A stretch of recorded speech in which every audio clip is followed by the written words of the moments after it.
And so Liz Plank was a perfect person for them to go after because first and foremost, if you don't know anything about her, I had never heard her name before this scandal. She's kind of branded herself as like the ultimate feminist. Didn't know who she was. This was her first movie, and I was singled out as you treated her like a fan, and then I was dressed down afterwards, which could have been a career ender because when you're an intern, you're the most dispensable person on the project.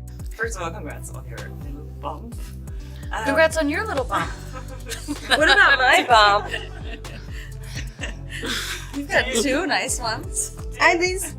They are kind of bumps. In a shocking turn of events, conservative commentator Candace Owens has reportedly leaked a list of alleged victims linked to Hollywood actress Blake Lively. This revelation has sent shockwaves through the entertainment industry, sparking questions about the nature of the allegations and the credibility of the claims. Owens, known for her controversial takes and deep dives into high-profile scandals, has hinted that the list contains names that could expose hidden truths about Lively's past. As the story unfolds, the public is left wondering what exactly has been uncovered and how it will impact Lively's career and reputation.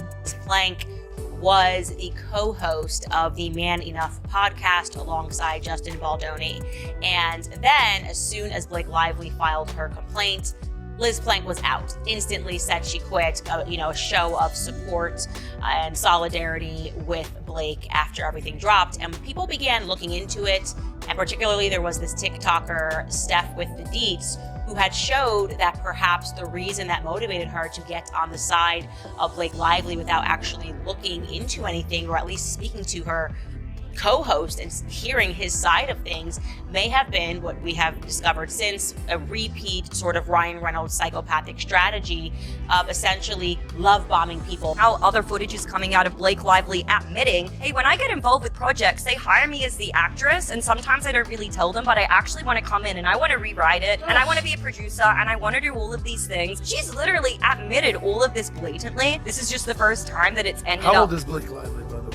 30s, I believe. 34. How much longer do you think Ryan Reynolds sticks around with her? Did any of you guys see Deadpool Wolverine Yes. at all? Yeah, so do you remember the scene where he's nice Paul and he's saying like, oh, she bounced back right after her pregnancy. It's okay, I can say that I'm a feminist. They're literally mocking Justin Baldoni. The downfall of Blake is super important because it represents our collective awakening, specifically to celebrities that we should not be idolizing, and they hate that. So do you feel free now to try everything? What is the next 5 years? Well, in terms of trying, Did you see the movie? I did see the movie, but We're gonna give you a pop quiz. You're gonna be a pop quiz every minute of it. Yeah. In a resurfaced 2009 interview with Glamour magazine, Blake Lively candidly revealed her initial reservations about working with Penn Badgley on the set of Gossip Girl. She admitted that upon learning of Badgley's casting, she was upset and even attempted to turn her fellow cast members against him, confessing, "I actually poisoned the whole cast against him."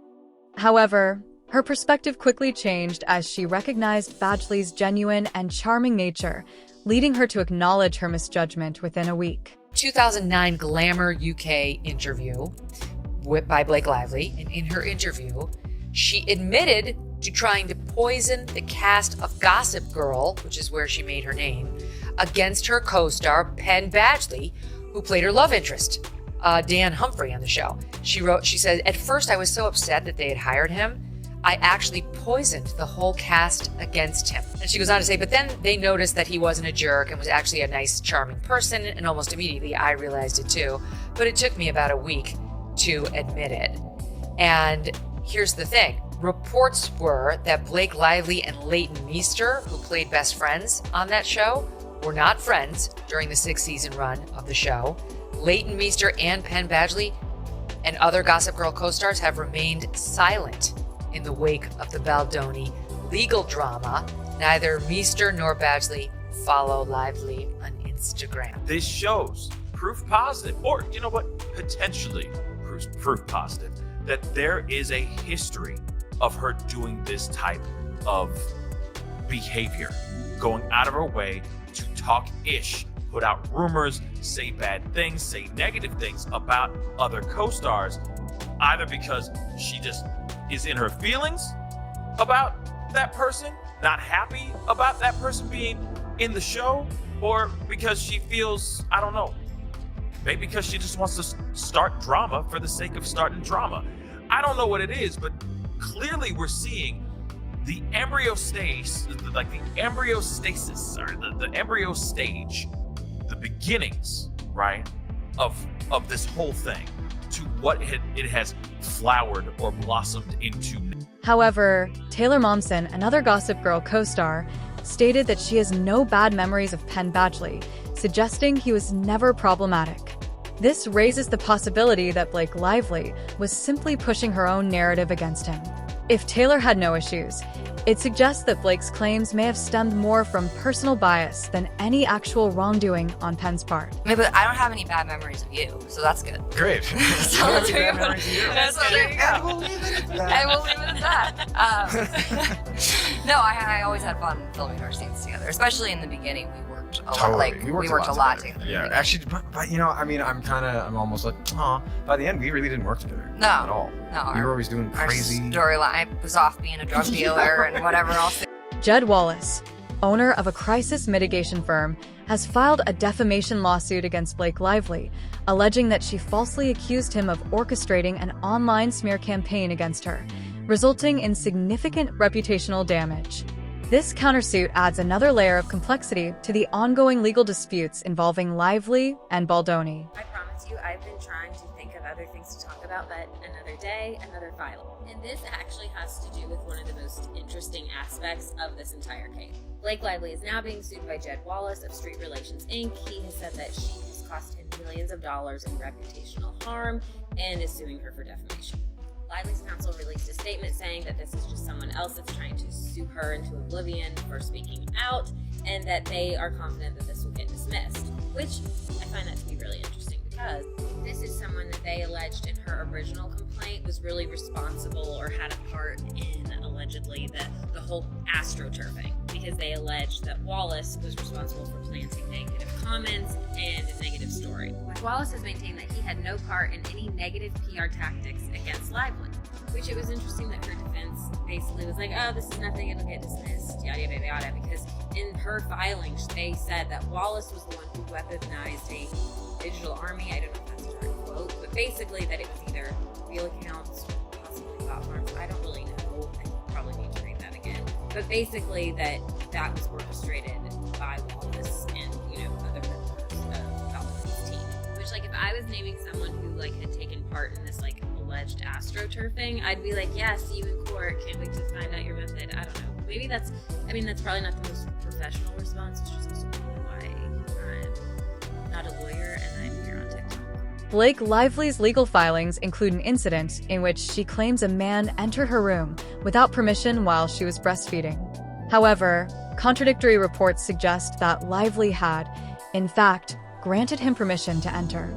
This discrepancy raises questions about the accuracy of her allegations and the potential for misunderstandings in high-stress environments. Imagine for a second, you invite a man to your trailer, you're breastfeeding. You say, you can come in, but you gotta turn around. So he, knock, knock, I'm here. Come on in, turn around. He locks eyes with you. And the second it takes for him to turn around. And you add that to the loss of Blake. Lively. Gossip Girl. You must be stopped. That man was standing and staring at the wall.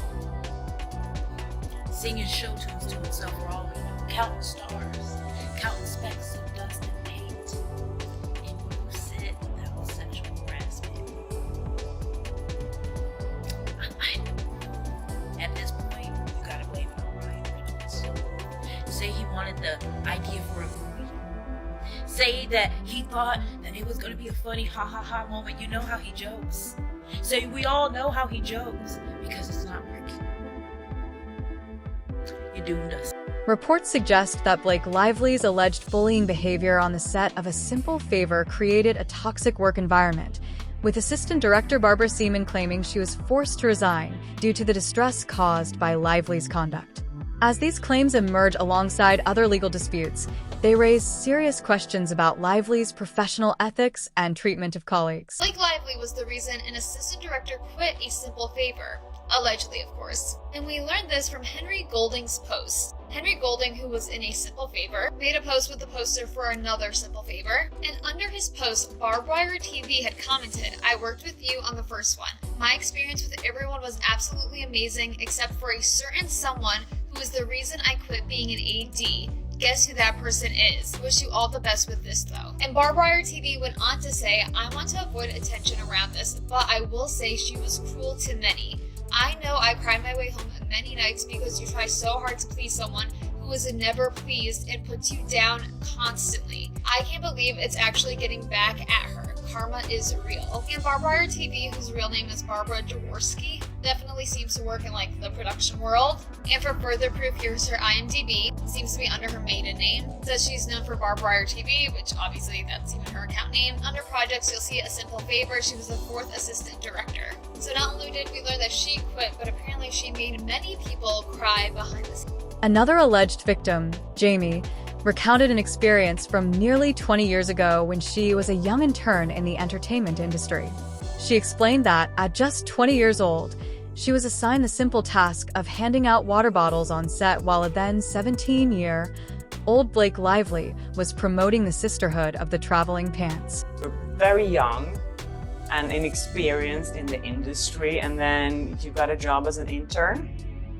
Yeah, and I had turned 20 a week before, so I was young. And she was young, I believe, 17, and I always reserve the right to say people can change, to put that out there.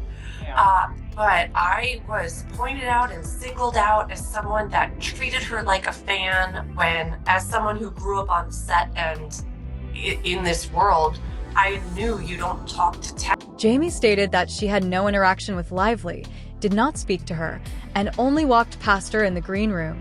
However, Lively later accused her of treating her like a fan and making her uncomfortable.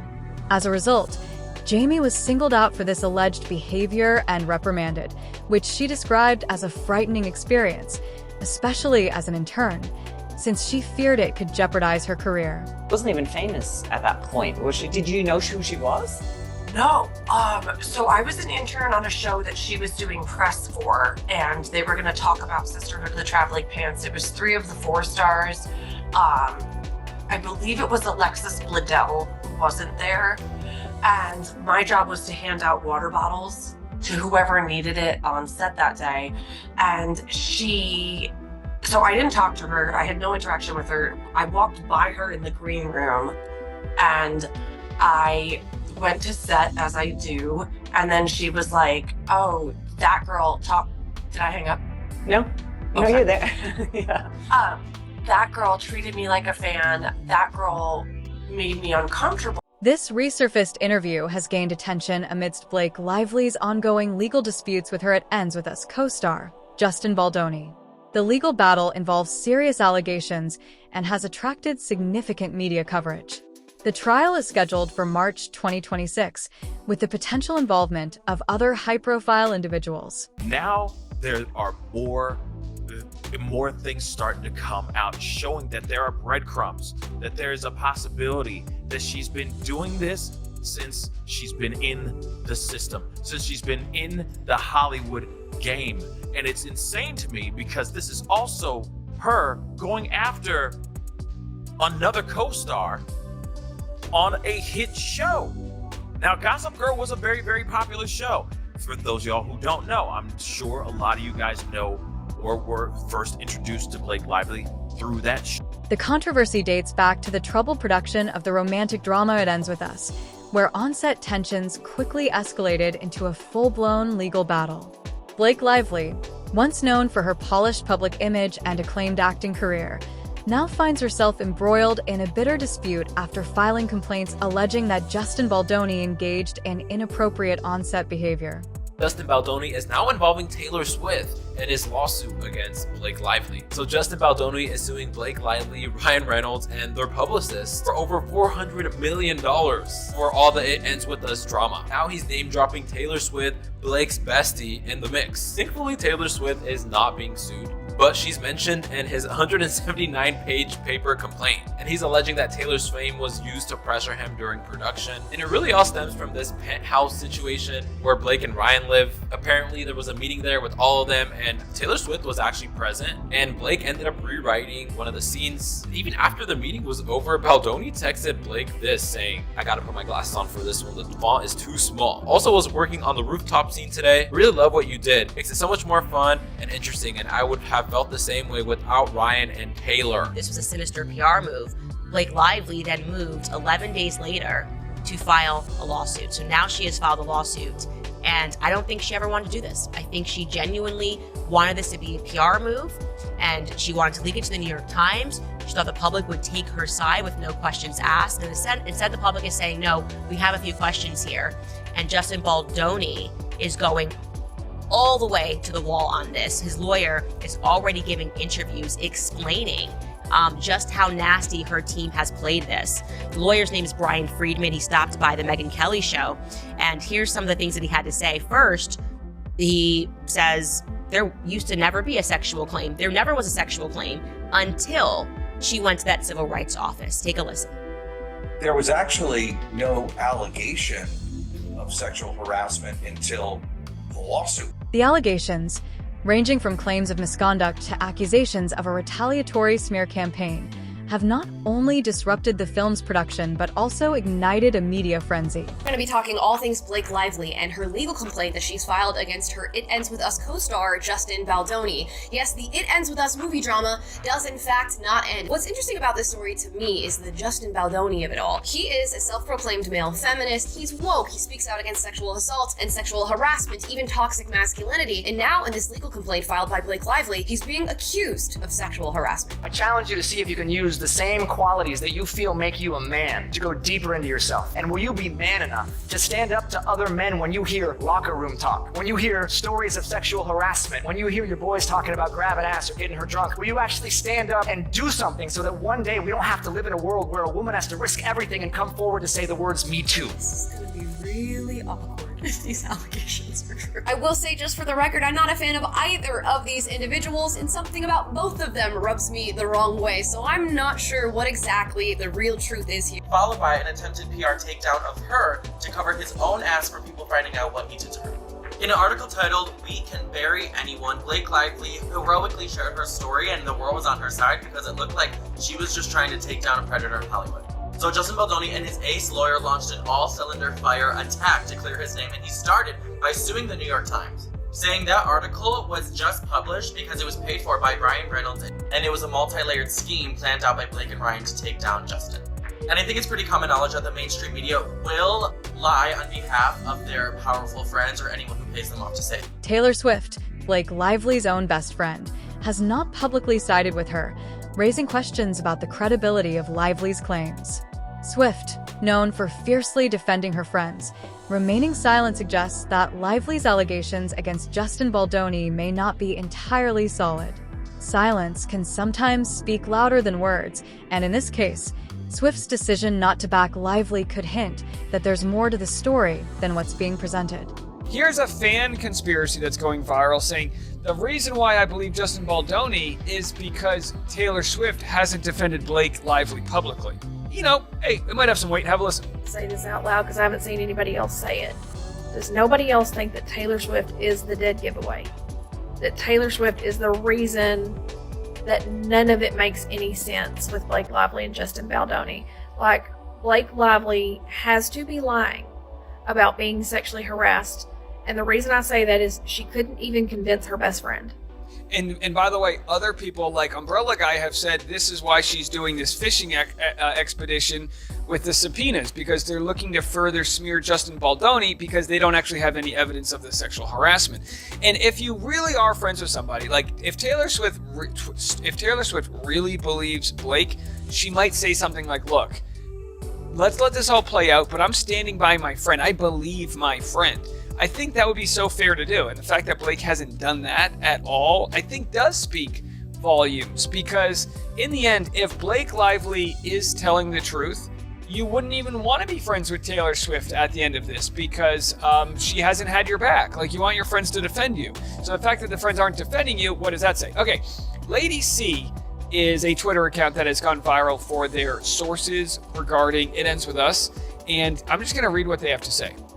Because they're putting pressure on Colleen Hoover to throw Blake Lively under the bus.